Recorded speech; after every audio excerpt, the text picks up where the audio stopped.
जेठानियां लड़वाती हैं, ये तो एक ग्राउंड रियलिटी है। आप मत आओ जेठानियों की बातों में, आप भी तो किसी की जेठानी होगी, आप भी लड़वा रही होगी। क्या ख्याल है भाई? जेठानी का काम फायर ब्रिगेड का हो ही नहीं सकता, क्योंकि वो आग जलाने का काम करती है, आग बुझाने का काम नहीं करती। ये तो रिश्ते बहुत कम ऐसे होते हैं जो इनमें अच्छे भी होते हैं। जो खवातीन मेरा बयान सुन रही हैं वो बहुत अच्छे भी हैं, लेकिन जो नहीं सुन रही उनका तो काम क्या है? लड़वाना। तो उसमें तो आदमी को पहले होशियार होना चाहिए ना। लोग कहते हैं मेरी बहन जब भी आती है घर में मेरे और बीवी के दरमियान फड्डा डाल के जाती है। ये भी कॉमन मसला है। आपकी बहन जब आपके घर में रहने के लिए आएगी ना और जाएगी, तो समझ लो आपकी बेगम से फड्डा ये ड्यू है। बेगम से आपका फड्डा क्या है? ये होता है। तो मर्द अगर अक्लमंद होगा, उसका शादियों का तजर्बा होगा, उसको पता होगा कि मेरी बहन जब आएगी तो वो मेरी बीवी के कीड़े निकालेगी लाजमी। तो अक्लमंद आदमी पहले से ही बहन से होशियार हो जाता है।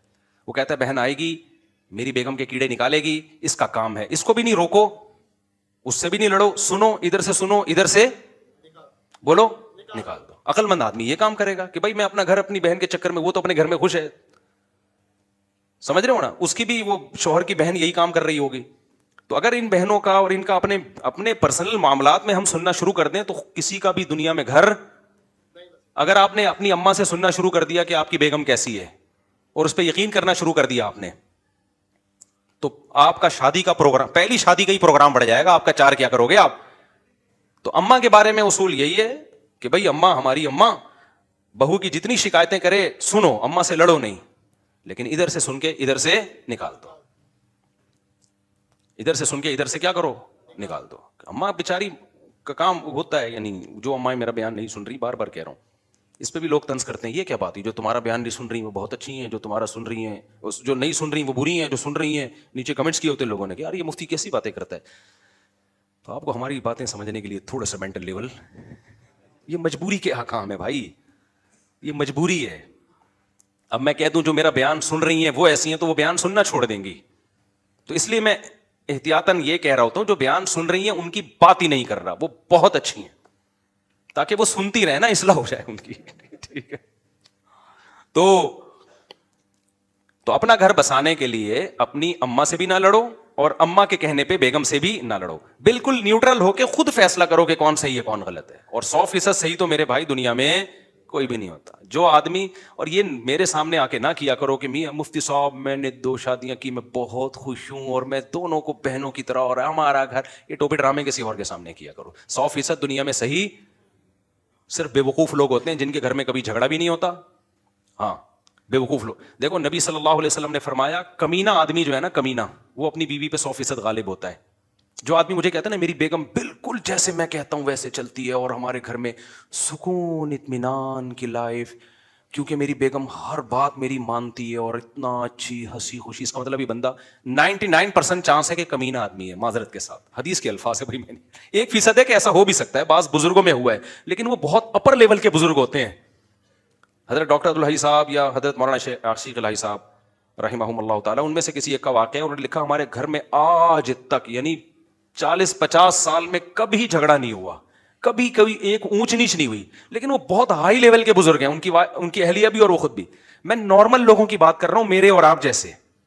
तो जब कोई आदमी ये कहा करे ना मेरी बीवी इतनी नेक और मेरे सब उसूल, बहुत तमीज से हंसी खुशी जिंदगी गुजर रही है, या तो फेंकू है एक नंबर का, बहुत बड़ा कज़ाब झूठा है, या ये कि ये फिरौन के बच्चों में कोई डूबने से बच गया था दरिया में, उसकी नस्ल में है। ये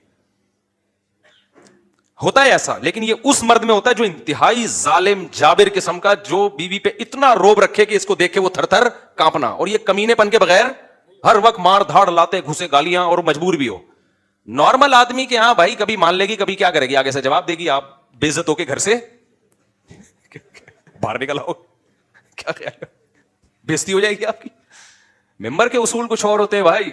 यहां तो आप सब मेरी तमीज से बैठ के सुन रहे हो, कोई बीच में बोल नहीं रहा, हंसने की बात पे हंस रहे हो, रोने की बात पे रो रहे हो। घर में ये वाला प्रोग्राम नहीं चल रहा। अभी क्या बताएं किस्से कहानियां। खैर, तो नॉर्मल जो है ना, नॉर्मल रहा करो। बार बार कहता हूं, ये ज्यादा फंटर बनने की कोशिश मत करो। अल्लाह को फंटरगिरी पसंद ही नहीं है, पसंद ही नहीं अल्लाह ताला को फंटरगिरी। तो घर चलाने के लिए जरूरी है भाई, सब चलता है, फसाद भी होगा घर में, झगड़े भी होंगे, लड़ाइयां भी होंगी, मोहब्बतें भी होंगी, साहब इसी तरह जिंदगी की गाड़ी। ये जन्नत थोड़ी है मेरे भाई, ये दुनिया है, सही है ना। تو نبی صلی اللہ علیہ وسلم کی صحیح حدیث ہے یغلبن الکریم ولا یغلب علیہن الا اللئیم، فرمایا کمینہ آدمی عورت پہ حاوی آتا ہے جو بالکل ایسے جوتے کی نوک پہ رکھتا ہے نا اس کو، تو اس کی بیوی 100% صحیح چلتی ہے، لیکن اس میں مرد کے کمینے پن کا دخل ہوتا ہے. باہر بزدل بنا ہوتا ہے، گھر میں کیا بنا ہوتا ہے؟ ببر شیر. دفتر میں نہیں چل رہی ہوتی، کہاں چلا رہا ہوتا ہے. میں یہ بھی نہیں کہہ رہا کہ بالکل آزاد چھوڑ دیں، آپ غلام بن کے رہیں، کچھ لمٹ ہونی چاہیے، ایک لمٹ تک برداشت کرنا پڑتا ہے، پھر لمٹ کراس کرنے کی اجازت. بعض لوگ ایسے بھی ہیں بالکل ہی گیدڑ بن کے رہ رہے ہیں، وہ بھی ٹھیک نہیں ہے. لیکن یہ جو اصول ہے نا کہ بالکل ہر چیز سیٹ اپ پہ چل رہی ہو، یہ نہیں ہوتا. نہ یہ ہوائی باتیں جو کر رہا ہو یا تو جھوٹ بول رہا ہے، یا وہ فرعون جب ڈوبا تھا تو ایک آدھ بچہ کہیں، ویسے تو رہا نہیں تھا لیکن ایک مثال دے رہا ہوں میں، کہیں میرے خلاف فتویٰ دے دیں کہ وہ تو قرآن تو کہہ رہے سارے ڈوب گئے تھے. ہمارے یہاں فتویٰ فوراً مارکیٹ میں آتا ہے، مفتی صاحب نے قرآن کی، تو فرعون چھوڑو، چنگیز خان ٹھیک ہے، چنگیز خان کی نسل تو باقی رہ گئی ہے نا، تو اس میں سے ہو سکتا ہے کوئی ہو. یہ